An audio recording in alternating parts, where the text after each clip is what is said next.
वो शुरू करवा के किसी कारण से आ नहीं सकते तो भी उनको पूरे यज्ञ का फल प्राप्त होता है।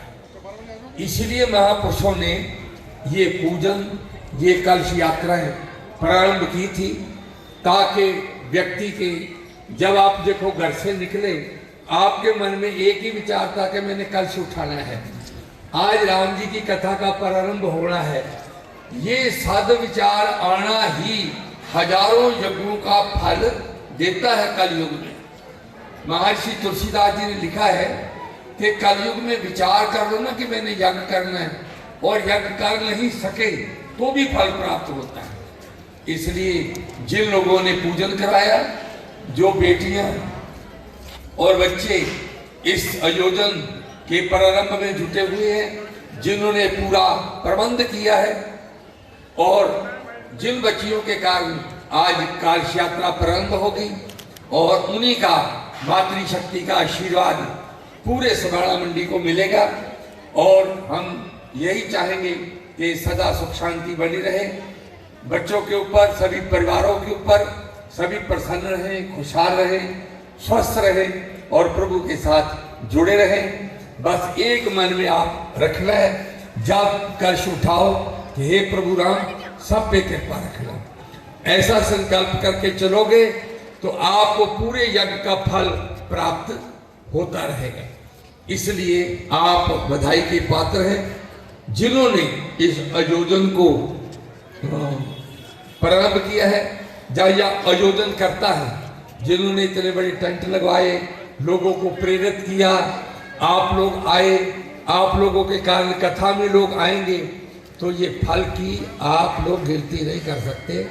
भगवान कृष्ण ने एक ही बात कही थी कि अर्जुन, जो मुझको याद करता है वो फिर मुझको याद करे ना करे, मैं उसको सदा ही याद करता रहता हूँ।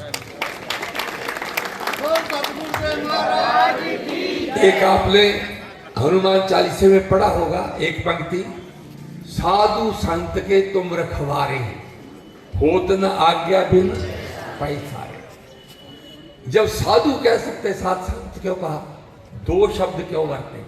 ये कह सकते थे संतों के तुम रखवारे। एक होता है साधु बेटा, एक होता है संत। जो साधना करे, जो रब नू याद करे वो साधु, ते जिन्हों रब याद करे वो संत।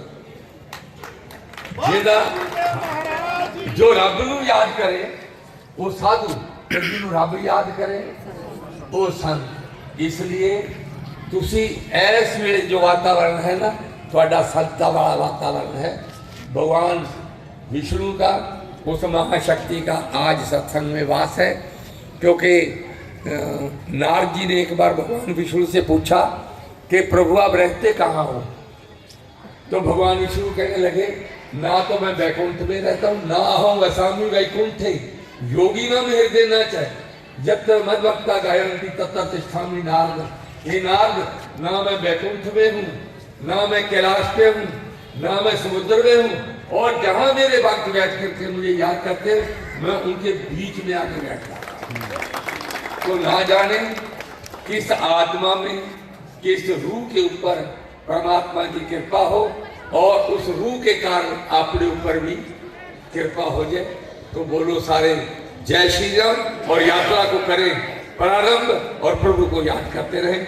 शास्त्री संदीप शास्त्री जो मंदिर जी यहाँ, जिन मैं तो पहले भी इनकी कथाएं सुन चुका हूँ, और मोनी बाबा का इनके ऊपर विशेष आशीर्वाद रहा है। वो पूरा 3 बजे से कथा प्रारंभ कर दिया करेंगे।